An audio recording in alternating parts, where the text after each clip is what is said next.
Hello everyone, Shen here again.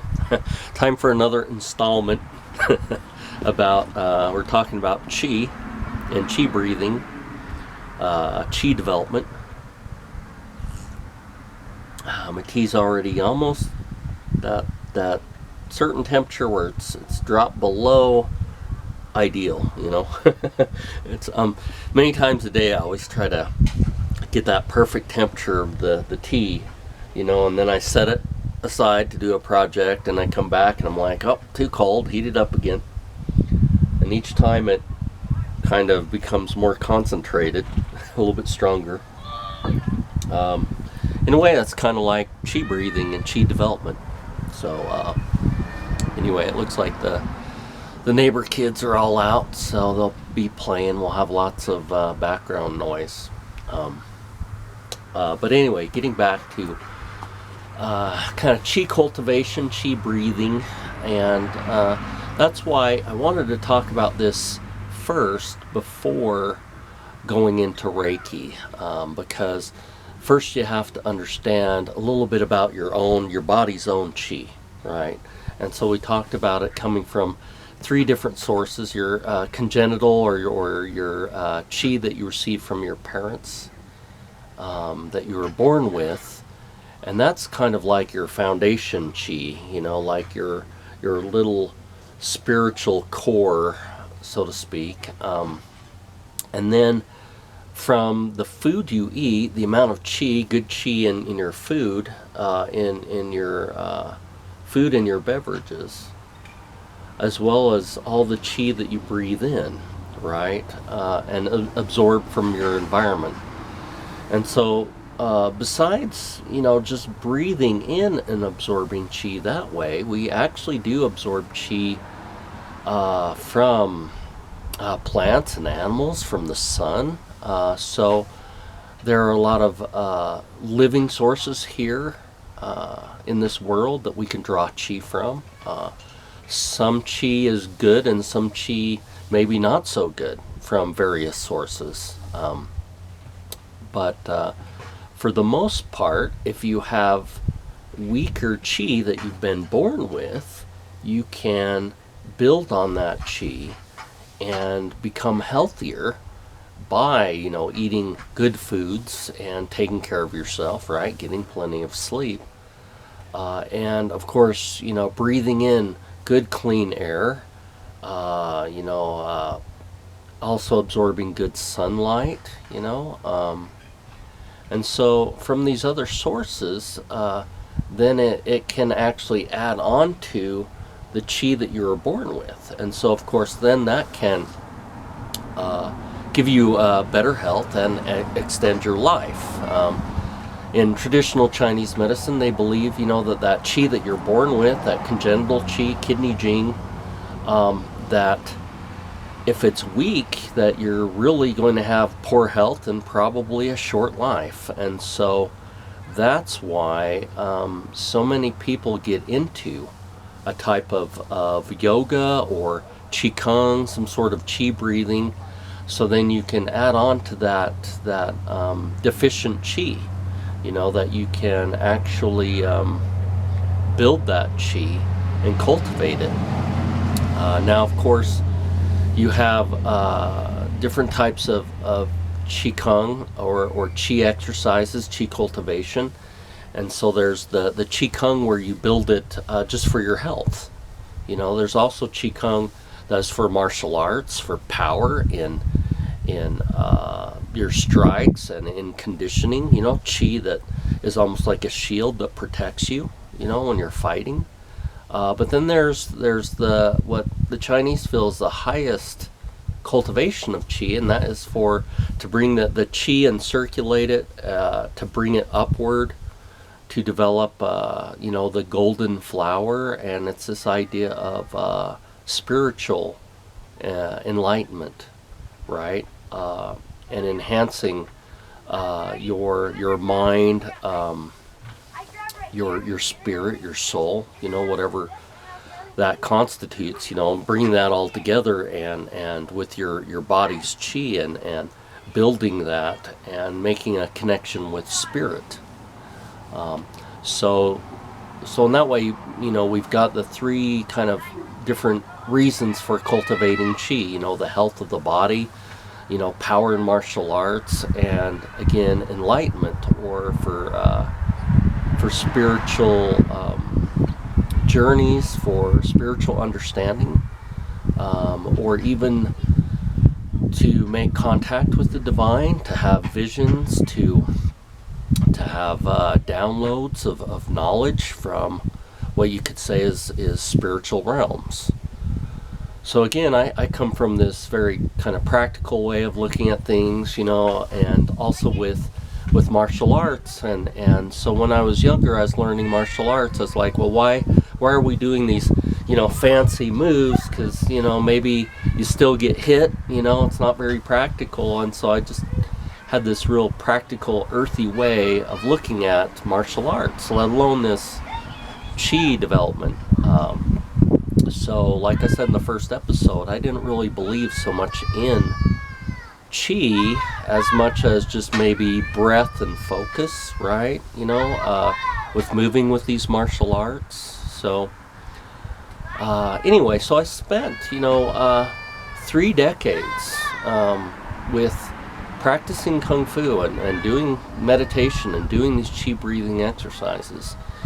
And I found that it might take me 20 minutes, half an hour to actually build the chi to where I could feel the warmth from the chi and feel it moving through my body, be able to concentrate it in certain areas. And so that's always been amazing to me, to find this gift of chi that came from the Chinese culture, that came down through my sifu, my teachers. Just amazing stuff. So again, for many years I heard about Reiki, and I just kind of didn't really consider it that much. It just seemed more ethereal, or maybe even imagined, and so, but I wanted to look into it, and I finally had some time 10 years ago to look into it, and I found a teacher. And what I found is, I really liked the story behind it, the story behind Dr. Asui, who was this seeker of spiritual truth and enlightenment, right? And the way the story goes is that, he was, and this is one thing that's kind of omitted through Madame Takata, is that he was a 10-day Buddhist layman priest, right? So he already studied Buddhism and meditation, and already had a link to, what they considered were gods or bodhisattvas, almost like angelic beings and spirits, right? And then over in Japan, there's the Buddhist influence, but then there's also the Shinto influence, and the influence of the spirits within their more aboriginal, culture and religion, these forest spirits. And you could call them almost like deities or gods that lived on the mountain. So Dr. Asui had this within him. He had this nature, this wanting to seek out enlightenment and make a real contact or to touch upon the divine. So he climbed a mountain, and for 21 days he fasted. And he did his, ritual work, and I'm sure that includes meditation and contemplation, like a type of projecting, and prayer work, what we'd see as prayer work in the West.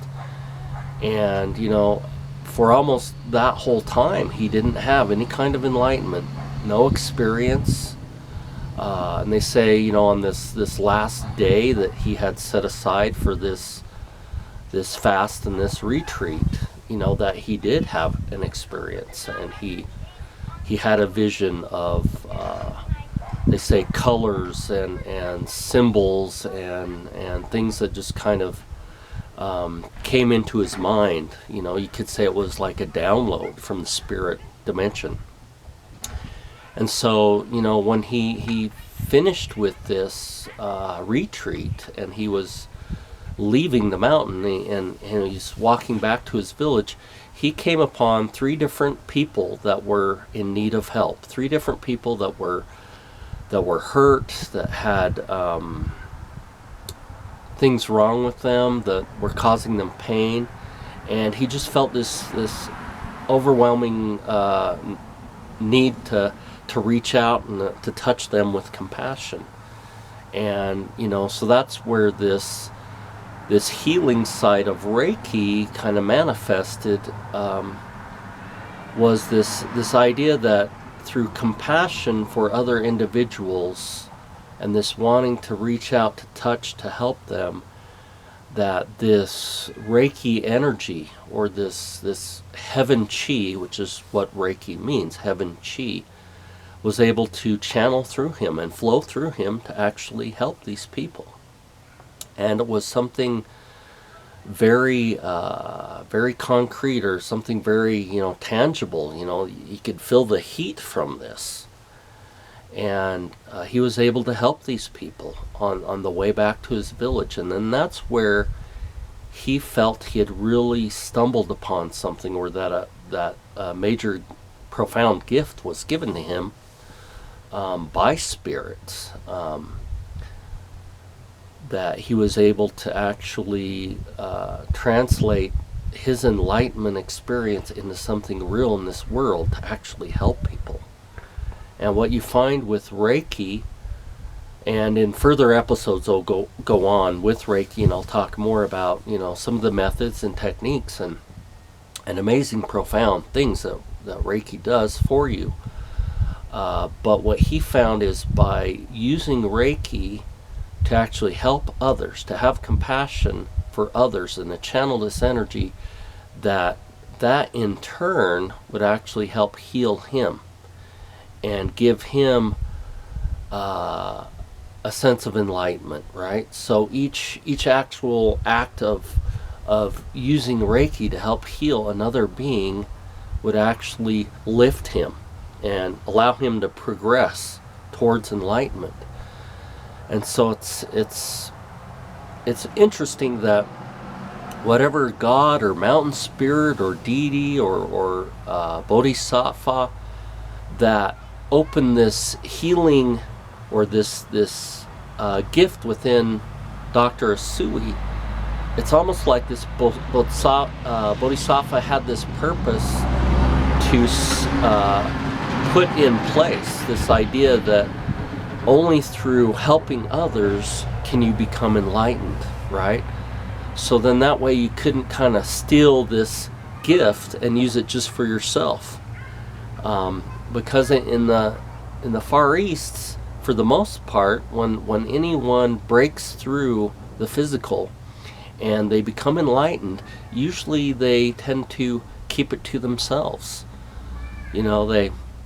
There's some hermit that sits up on top of a mountain, and they kind of regard it as this treasure that they don't want to give to anyone unworthy, right? And so, for anybody else to follow in their pathway, they have to basically, do this same method of maybe years of meditation and devotion in order to have this gift of enlightenment. Where Reiki is kind of the opposite. In a way, Reiki exists to be passed on to others, and it exists for people to use this gift in an altruistic way, in a selfless way, to be able to help heal others and this world. And as a side effect, or you could say there's like this blowback, from using the Reiki energy, then this Reiki energy comes back into you and starts purifying you. It starts changing you and evolving you. And it really is an amazing pathway to enlightenment. So that's kind of what I wanted to cover today. I know I've talked for quite a while. So thanks again for joining me.